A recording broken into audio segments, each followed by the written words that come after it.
Resolution to eliminate single-use plastic. As per the new Plastic Wastage Management Amendment Rule 2020, the Patharkhmah village will work toward elimination of single-use plastic. All the citizens of the village are fully committed to eliminate the use of single-use plastic from day-to-day use. The following will be implemented as proactive initiative. Sedang nak buat. All single-use plastic product will be prohibited. Littering of single-use plastic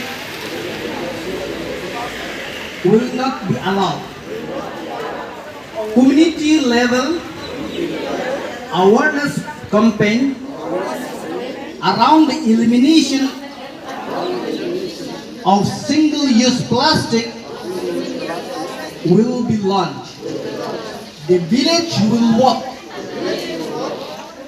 toward the prevention of open burning of plastic. Proper management of plastic waste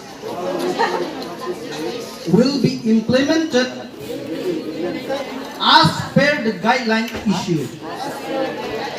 Thank you.